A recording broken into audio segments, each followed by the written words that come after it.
وصلی اللہ علی سیدنا محمد اللهم صل على محمد وعلى محمد وعلی آلہ الطیبین الطاہرین المعصومین لا سیما بقیت اللہ فی الارضین روحی وارواح العالمین لتراب مقدمہ الفدا اما بعد فقد قال رسول اللہ صلی اللہ علیہ وآلہ وسلم اللهم صل على محمد وعلى محمد انی تارک فیکم الثقلین کتاب اللہ وعطرتی صلوات بر محمد وعلی اللهم صل على محمد وعلى محمد۔ تفسیر قرآن کے سلسلے میں آج تقریباً ہمارا 36واں درس ہے۔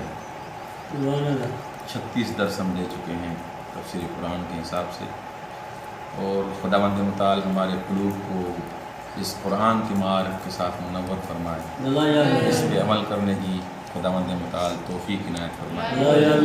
سورہ بقرہ کی آیت نمبر 36 میں وہی آیت نمبر 35 کا تسلسل ہے۔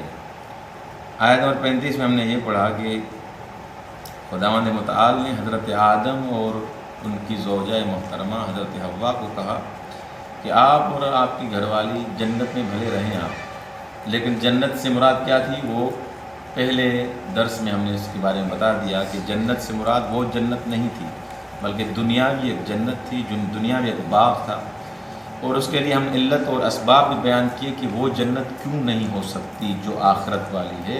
کیونکہ وہ جنت اسی لیے نہیں ہو سکتی کیونکہ وہ جنت دائمی ہے، ہمیشہ کے لیے ہے، اور یہ اگر دائمی ہوتی تو اس جنت سے ان کو نکالا کیوں گیا؟ اس جنت میں اگر کوئی بھی شخص چلا گیا تو کبھی بھی اس کو نکالا نہیں جائے گا، درحالانکہ اس جنت سے حضرت آدم اور حوا کو نکالا گیا تھا۔ اور دوسری بات یہ کہ یہ حضرت آدم علیہ السلام اور حضرت حوا کہ کیوں اس درخت کے قریب گئے؟ سوال ہے۔ اس آیت میں آیت نمبر 36 میں اس کے بارے میں ہی بیان کیا گیا ہے کہ یہ درخت کے قریب گئے تو گئے کیوں؟ فَأَزَلَّهُمَ الشَّيْطَانُ، شیطان نے کہا کہ جاؤ اس درخت کے قریب، میں آپ کا کیا کہتے ہیں خیر خواہ ہوں اور آپ کی بھلائی چاہنے والا ہوں۔ فَأَخْرَجَهُمَا مِمَّا كَانَا فِيهِ، تو سیدھی سی بات ہے اس باغ کے قریب، اس درخت کے قریب جو وہ گئے تو اس سے وہ نکل آئے، اس کو نکال دیا دروا کے کس نے؟ خدا نے۔ وَقُلْنَا اهْبِطُوا بَعْضُكُمْ لِبَعْضٍ عَدُوٌّ، اور سیدھی سی بات ہے وَلَكُمْ فِي الْأَرْضِ مُسْتَقَرٌّ وَمَتَاعٌ إِلَىٰ، یہ جو آیہ کریمہ ہے، اس آیہ کریمہ میں ایک تو یہ چیز بیان کی گئی ہے کہ حضرت آدم اور حوا جنت سے نکالے گئے، جنت سے نکالے گئے ایک لغزش کی وجہ سے، ایک چھوٹی سی خطا کی وجہ سے جنت سے نکالے گئے۔ تو اس آیت میں ہمیں ایک درس اور نقطہ یہ ملتا ہے کہ آیت ہم نے پڑھی تھی انی جاعل فی الارض خلیفہ، انی جاعل فی الارض خلیفہ، ہم نے قرار دیا ہے زمین میں خلیفہ۔ تو درواقع اس آیت سے سمجھ میں یہ آتا ہے کہ اصلی ہدف جو خلقت آدم سے ہے وہ یہ ہے کہ وہ اس زمین میں، اس دنیا میں آ کے آمادگی پیدا کرے، اپنے آپ کو تیار کرے۔ اگر تیار نہیں کرے گا تو وہ آخرت والا جو عالم ہے اس سے چھوٹ جائے گا۔ اس میں سے 4-5 درس ہمیں ملتے ہیں۔ نمبر 1 کہ انسان آزاد مطلق نہیں ہے۔ انسان ایسے نہیں کہ مثلا اس کو چھوڑ دیا جائے، جو کرنا ہے کرو اور جو قتل غارت جو کرنی ہے کرو۔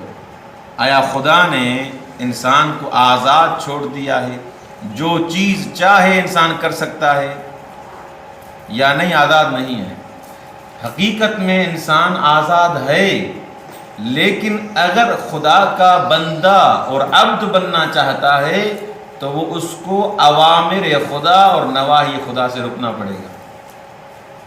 آزاد تو ہے، سیدھی سی بات ہے، اگر انسان آزاد نہ ہو تو مثلا آپ دیکھ رہے ہیں کافی افراد دنیا میں جو حرام کھا رہے ہیں، افراد حلال کھاتے ہیں، افراد شادی کرتے ہیں، ٹھیک، افراد زنا بھی کرتے ہیں، افراد شراب پیتے ہیں، افراد پانی بھی پیتے ہیں۔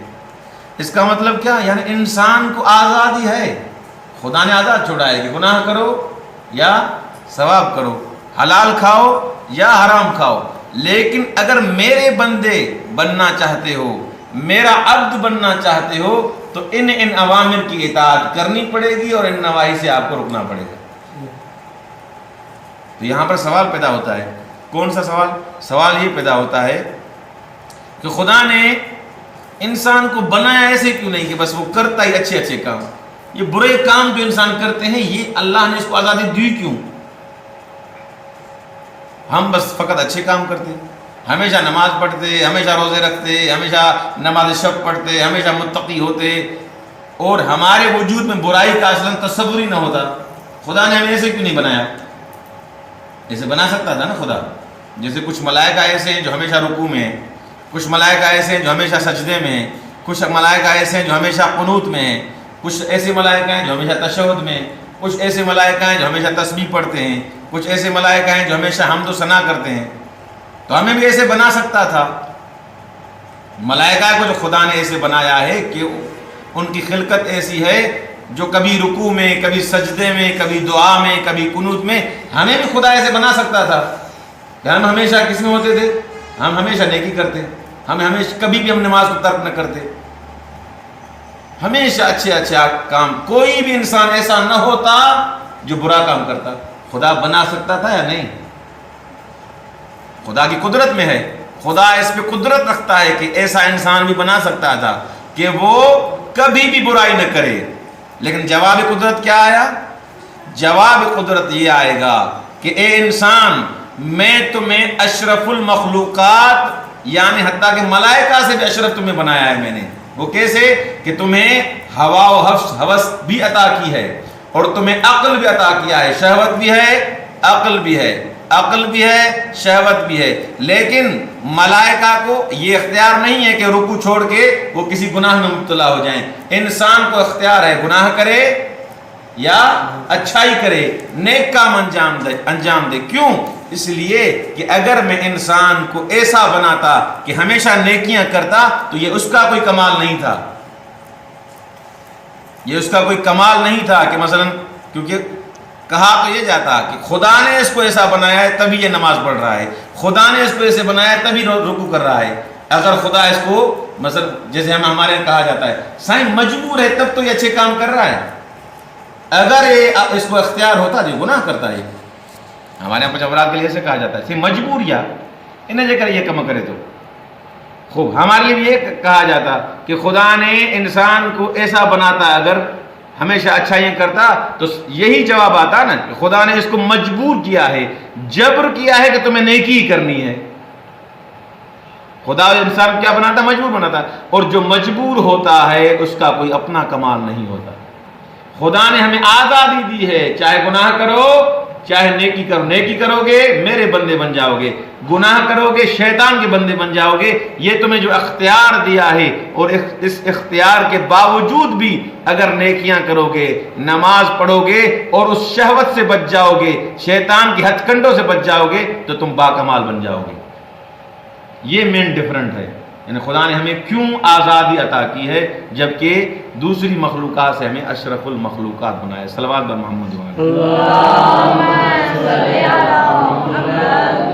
دوسرا نقطہ جو اس آیت سے ہمیں سمجھ میں آتا ہے کہ ابلیس دشمن ہے انسان کا، شیطان انسان کا کیا ہے؟ دشمن ہے۔ وہ چاہے آپ کو قسم اٹھائے، ہوتا ہے نا کبھی کبھی خیال آتے ہیں، قسم آپ کو جھوٹے وعدے دے گا کہ یہ کرو گے تم یہ بن جاؤ گے، آج قسم اٹھاؤ، آج گناہ کر لو، پھر کل توبہ کر لینا۔ یہ کیا کرتا ہے؟ انسان کو فریب دیتا ہے، انسان کو دھوکہ دیتا ہے۔ انسان کل رہے نہ رہے انسان کو خود کوئی پتہ نہیں ہے کہ کل میری زندگی ہے نہیں ہے، یہ انسان کو کوئی بھی گارنٹی نہیں دے سکتا۔ یہ علم فقط خدا کو ہے کہ انسان کب مرے گا. یہ شیطان انسان کو گمراہ کرتا ہے. آج گناہ کرو، آج یہ گناہ کبیرہ انجام دو، کل پھر دیکھیں گے، کل اگر زندہ رہے توبہ کر دیں گے. اللہ کہتا ہے اس کے فریب میں نہ آنا، یہ جھوٹے وعدے کرتا ہے. نمبر 3، جو بھی شیطان کی اطاعت کرے گا اسی دن وہ ساقط ہو جائے گا. وہ کیا ہو جائے گا؟ اپنی عبودیت سے، اپنی عبدیت سے کیا ہو جائے گا؟ گر جائے گا. جس کو بھی باکمال بننا ہے شیطان کی کسی بھی فریب میں نہ آئے. نمبر 4 جو اس آیت سے ہمیں سمجھ میں آتا ہے وہ یہ ہے کہ توبہ کرنا وسیلہ جبران ہے. انسان توبہ کے ذریعے اپنے گناہوں کی معافی لے سکتا ہے، اپنے گناہ معاف کروا سکتا ہے. روایات میں ہے کہ جو انسان توبہ کرتا ہے، التائب من الذنب کمن لا ذنب لہ، جو توبہ کرتا ہے کسی گناہ سے جیسے اس نے کوئی گناہ کیا ہی نہ. البتہ توبہ حقیقی ہو، توبہ نسو ہو. ایسے نہ ہو کہ دل میں یہ ہو کہ توبہ کر رہا ہوں، کل پھر موقع ملا پھر کروں گا. یہ توبہ نہیں ہے، یہ ڈرامہ ہے. اور خدا آپ کے دلوں کے راز کو آپ سے زیادہ جانتا ہے. جس نے آپ کو خلق کیا وہ آپ کو جانتا ہے کہ یہ میرے ساتھ بھی ڈرامہ کر رہا ہے اور اس کو معافی نہیں ملے گی. معافی اس کو ملے گی جو حقیقی اور صدق دل کے ساتھ توبہ کرے گا. امام رضا علیہ الصلوۃ والسلام مولا فرماتے ہیں کہ یہ حضرت آدم کا جو یہ لغزش والا واقعہ تھا، یہ حضرت آدم کی نبوت، مقام نبوت پہنچنے سے پہلے کا تھا. اس ٹائم حضرت آدم نبی نہیں تھے. جس ٹائم ان کو اس باغ سے، دنیاوی باغ سے نکالا گیا جس کو جنت کہا جاتا ہے، جنت آخرت والی ہے، وہ جنت مراد نہیں ہے.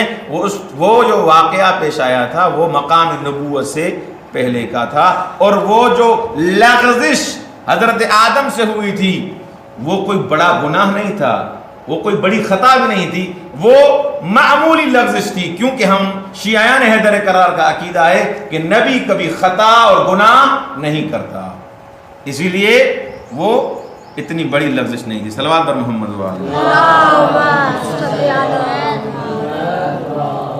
اور آخری بات جو اس آیت سے سمجھ میں آتی ہے کہ شیطان ہمیشہ اپنا جو قیافہ ہے، اپنی شکل ایسی بنا کے آتا ہے کہ میں تم کا سب سے بڑا خیر خواہ ہوں. ایسی شکل بنا کے آتا ہے ہر حسین، اس سے میرا دوست بڑا کوئی ہے ہی نہیں. ایسی شکل بنا کے آئے گا، ایسی شکل، ایسا قیافہ، ایسا روپ دھار کے آئے گا کہ یہ تو میرے باپ سے زیادہ مجھ پر رحم دل ہے، یہ تو سبحان اللہ کیا آدمی ہے اور کتنے اچھے وعدے دے رہا ہے. ایسا قیافہ بنا کے آپ کو گناہ میں مبتلا کر کے جب آپ جہنم میں جائیں گے، تم نے تو میرے ساتھ وعدہ کیا تھا، آپ کو کہے گا میں خود جا رہا ہوں، تمہیں کیا بچاؤں گا. یہ ہمیشہ قیافے اچھے بناتا ہے. کیونکہ قرآن کی آیت ہے سورہ اعراف کی آیت نمبر 21 میں، انی لکما لمن الناصحین، میں ناصحین میں سے ہوں، میں نصیحت کرنے والے افراد میں سے ہوں. یہ کون کہے گا؟ شیطان کہے گا. بہرحال صلوات بر محمد وآلہ.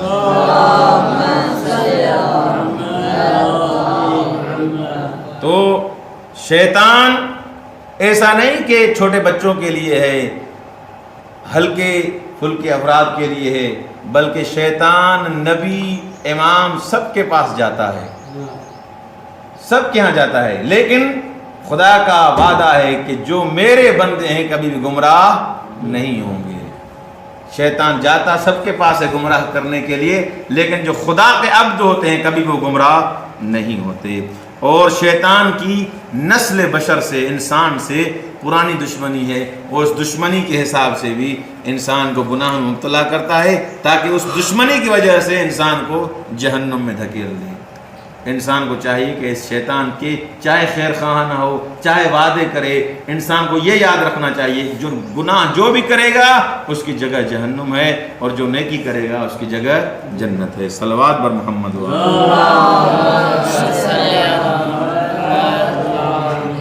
اور آخری جو اس آیت نمبر 37، فَتَلَقَّى آدَمُ مِن رَبِّهِ كَلِمَاتٍ فَتَابَ عَلَيْهِ إِنَّهُ التَّوَّابُ الرَّحِيمُ. پھر حضرت آدم نے حالانکہ بڑی کوئی غلطی نہیں کی تھی، بڑی غلطی نہیں کی تھی. امام رضا علیہ السلام نے فرمایا کوئی بڑی غلطی نہیں کی تھی, ہلکی پھلکی لغزش تھی, کیونکہ ایسا کام نہیں تھا جو حرام کہا جائے, نہیں ایسی کوئی غلطی نہیں تھی. لیکن پھر بھی حضرت آدم نے اس کی توبہ کی, فتاب علیہ, کچھ کلمات کے ذریعے حضرت آدم نے توبہ کی. تو روایات میں ہے کہ وہ جو کلمات تھے, جن کلموں کا, جن الفاظ کا واسطہ دیا خدا کو, وہ یہ تھے بحق محمد و علی و فاطمہ والحسن والحسین.